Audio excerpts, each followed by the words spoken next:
Summer start ஆகிடுச்சு, மாங்காய் சீசனும் start ஆகிடுச்சு. நிறைய நாள் ஊற வைக்காமல் வெயிலில் காய வைக்காமல் மாங்காய் கட் பண்ணி 10 நிமிஷத்தில் இன்ஸ்டண்ட்டாக மாங்காய் பொடி மாஸ் ஊறுகாய் எப்படி செய்யறதுன்னு சொல்லி இந்தியா சிஸ்டர்ஸ் கிச்சனில் செஞ்சு காட்ட போகிறது லதாவும் அம்முவும். மறக்காமல் சேனலை சப்ஸ்கிரைப் பண்ணிவிட்டு பக்கத்தில் இருக்க பெல் ஐக்கானை ப்ரெஸ் பண்ணிக்கோங்க. நான் இங்கே 2 மாங்காய் எடுத்துருக்கேங்க. இது வந்து 1/2 கிலோ இருக்குது. இது நல்லா கழுவிட்டு சுத்தமாக தொடச்சிட்டு, தண்ணியே இருக்கக்கூடாது, தொடச்சிட்டு எடுத்துகிட்டு வந்திருக்கேன். இதை வந்து பொடியாக கட் பண்ணிக்கலாம். இந்த காம்பு கட் பண்ணும்போது பால் பிச்சு பிச்சுன்னு இருக்குங்க, அதையும் சுத்தமாக கழுவிடுங்க. இந்த மாதிரி சின்ன சின்ன பீஸாக கட் பண்ணியாச்சுங்க. இது இருக்கட்டும். அடுத்து ஒரு பேன் வச்சுட்டு 1/2 டீஸ்பூன் கடுகு, 1/2 டீஸ்பூன் வெந்தயம், இது வந்து லைட்டாக சூடு பண்ணிக்கலாங்க.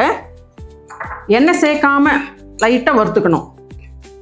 ரொம்ப வறுத்தா இந்த வெந்தயம் வந்து கசப்பாக ஆடும் இல்லையா? ஆமாம் ஆமாம். இதை ஒரு தட்டில் ஆற வச்சுக்கலாங்க. கடுகும் வெந்தயமும் ஆறிடுச்சுங்க. இதை பொடி பண்ணிட்டு வந்துடலாம் மிக்சியில். அந்த கடுகு வெந்தயம் பொடி வந்து பொடி பண்ணியாச்சுங்க. அது வந்து இந்த கட் பண்ண மாங்காயில் போடுறேன். அடுத்து 1/2 டீஸ்பூன் பெருங்காயம், 2 டேபிள் ஸ்பூன் உப்பு, 3 டேபிள் ஸ்பூன் மிளகாய்த்தூள், வெறும் மிளகாய்த்தூள். ஆமாம், இது இருக்கட்டும். இப்போது 8 டேபிள் ஸ்பூன் எண்ணெய், 120 mlங்க. உங்களுக்கு ஈஸியாக இருக்கும் அப்படிங்கிறதுனால டேபிள் ஸ்பூனில் சொல்கிறேன். ஊறுகாய்னாவே எண்ணெய் வந்து அதிகம்தான் பிடிக்குங்க. அப்போ தான் வந்து உங்களுக்கு கெடாமல் இருக்கும். இது நம்ம ஃப்ரெஷ்ஷாக மாங்காய் போடுறதால உங்களுக்கு வெளியே வச்சா 3 நாள் இருக்கும். ஃப்ரிட்ஜில் வந்து 1 மாதம் வச்சு யூஸ் பண்ணலாம். ஃப்ரிட்ஜில் வச்சுட்டு உங்களுக்கு எவ்வளோ வேணுமோ அதை எடுத்து தனியாக வச்சுட்டு சாப்பிட்லாம். ஃபுல்லாக வெளியவே வச்சோம்னா கெட்டு போகும். ஆமாம், அது நம்ம ஃப்ரிட்ஜில் இருந்து எடுக்கும்போது மறுபடியும் வந்து எண்ணெய் மேலே இருக்கிற மாதிரி கலந்து விட்டு வைக்கணும். நான் இன்றைக்கி கடலை எண்ணெய் தாங்க யூஸ் பண்ணியிருக்கேன். உங்களுக்கு நீங்கள் நல்லெண்ணெய் பிடிச்சிருந்ததுன்னா நல்லெண்ணெய் கூட செஞ்சுக்கலாம். எண்ணெய் சூடாகிடுச்சுங்க. இப்போது 1 டீஸ்பூன் கடுகு பொரியட்டும். அடுத்து 20 பல் பூண்டை வந்து தட்டி வச்சுருக்கேங்க, அதையும் இதில் போட்டுடுறேன்.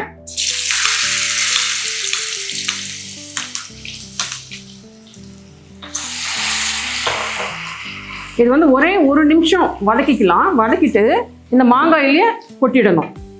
இது ஆற வச்சு தானே கொட்டணும்? ஆமாம், கொஞ்ச நேரம் ஆற வைக்கணும். ஆஃப் பண்ணிடலாம். போதும்ல? ஆஃப் பண்ணிடலாம். இது இப்போ ஆறட்டுங்க. ஆயிடுச்சுங்க இந்த எண்ணெய். இப்போ இது வந்து இந்த மாங்காயில் கொட்டிடலாம்.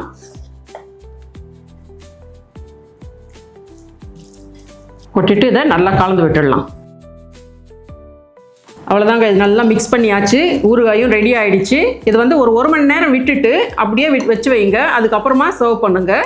சாம்பார் சாதம், தயிர் சாதம், ரசம் சாதம் எல்லாத்துக்குமே நல்லாயிருக்கும். வெறும் சாதத்தில் கூட கொஞ்சம் நெய் விட்டு பிசைஞ்சு சாப்பிட்லாம். அருமையான மாங்காய் பொடி மாஸ் ஊறுகாய் ரெடி ஆகிடுச்சு.